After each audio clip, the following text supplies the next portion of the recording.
बांग्लादेश सरकार को इस बात की चेतावनी देता हूं और इसीलिए हम कह रहे हैं, नोट करना, ये चीजें होनी चाहिए और हमारा भी प्रयास होना चाहिए। जब बांग्लादेशी को यहां से निकालेंगे और रोहिंग्या को यहां से बाहर का रास्ता दिखाएंगे तो उनके समर्थन में मत आना, क्योंकि उनमें से बहुत सारे लोगों के वोट आपने बनवाए हैं, उनके बहुत सारे लोगों के लिए आधार भी बनवाने का पाप किया है आप लोगों ने। इसलिए इन चीजों को ध्यान में रखना और एक एक चीज की स्क्रीनिंग होगी, बहुत प्रभावी कार्रवाई करेंगे। बांग्लादेश के मुद्दे पर हो गया आर पार, योगी ने तय कर दी ममता बनर्जी की हार। मोदी का सबसे बड़ा सपना पूरा करेंगे योगी, बंगाल चुनाव में बीजेपी की बहुत बड़ी जीत होगी। हर बेटी को हंसते हुए आगे बढ़ने के लिए एक उचित प्लेटफॉर्म उपलब्ध करवाया है कि एक बेटी भी स्कूल जा सकती है, बाजार जा सकती है, भय मुक्त वातावरण में जा सकती है। और अगर किसी गुंडे ने कुछ दुस्साहस किया तो उस गुंडे के लिए अगले चौराहे पर यमराज उसका टिकट काटने के लिए जरूर बैठा होगा।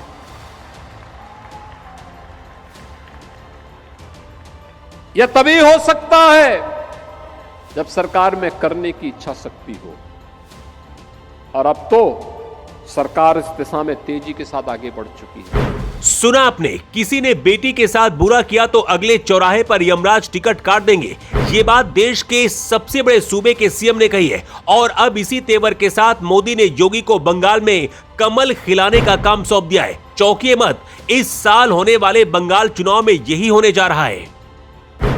भाजपा सांसद सुधांशु त्रिवेदी ने दक्षिण 24 परगना जिले के भांगनमारी गांव में महिलाओं की बर्बर पिटाई की रिपोर्ट पर सवाल पूछे। सुधांशु त्रिवेदी ने तो यहां तक कह दिया है कि चाहे वो संदीप खाली में शाहजहां शेख हो, दुर्गपुर मेडिकल कॉलेज की घटना हो या आज दक्षिण 24 परगना जिले में आरिफ लश्कर, मुन्ना लश्कर और जलील लश्कर जैसे लोगों की संलिप्तता हो, ऐसा लगता है कि ये तृणमूल कांग्रेस के लश्कर बन गए हैं जो अपने राजनीतिक हितों को पूरा करने के लिए जनता के खिलाफ दमन के उपकरण बन गए हैं। सुधांशु त्रिवेदी ने जो कहा है यही दोहराएंगे योगी आदित्यनाथ, लेकिन सुधांशु जी ने ये बातें दिल्ली में कही हैं। योगी तो ठहरे फौलादी कलेजे वाले, वो ममता के गढ़ में घुसकर इसी बात को कहेंगे और गरजेंगे बरसेंगे। योगी की लोकप्रियता बंगाल में इतनी ज्यादा बढ़ने लगी है कि टीएमसी के कैडर में खलबली मची है। सनातन का सिपाही बंगाल में जाकर बीजेपी को जिताने के लिए तैयार है और जिसे शक है वो योगी की हुंकार सुन ले। पिछले 5-6 दिनों में 1 करोड़ श्रद्धालु स्नान कर चुके हैं। ये है सनातन आस्था। इस सनातन आस्था को मजबूती प्रदान करने के लिए डबल इंजन की सरकार सदैव आपके साथ खड़ी है। आप सबका दायित्व बनता है, हम सबका दायित्व बनता है ये बांटने वाले लोगों को, तोड़ने वाले लोगों को हम कभी पनपने न दें। ये कमजोर करने वाले लोगों को किसी भी स्थिति में हमें आगे नहीं बढ़ने देना है। अगर हम सब इस संकल्प के साथ आगे बढ़ेंगे तो आने वाला समय सनातन धर्म का ही है।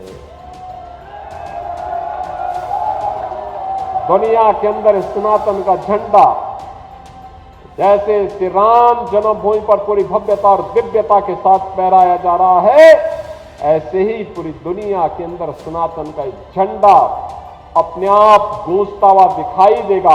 तब कोई बांग्लादेश में किसी निर्दयी हिंदू को, कमजोर और दलित हिंदू को काटने का दुस्साहस नहीं कर पाएगा।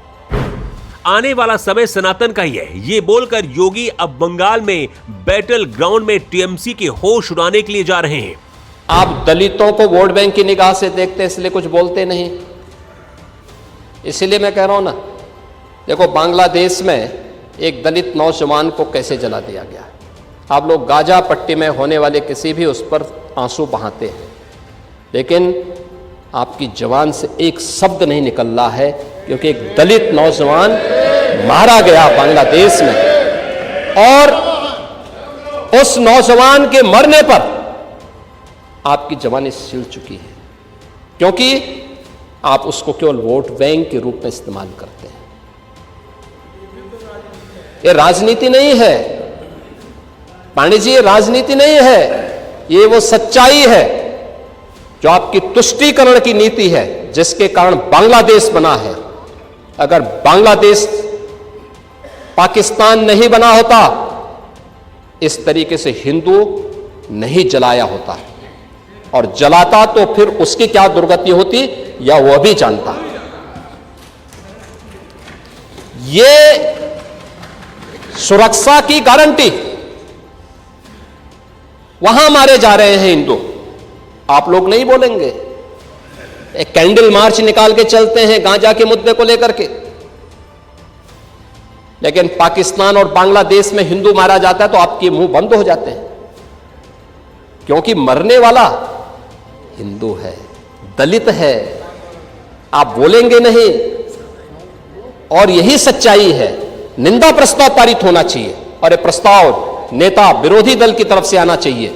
इस घटना की हम भर्त्सना करते हैं और बांग्लादेश सरकार को इस बात की चेतावनी देता हूं, और इसीलिए हम कह रहे हैं, नोट करना, ये चीजें होनी चाहिए, और हमारा भी प्रयास होना चाहिए।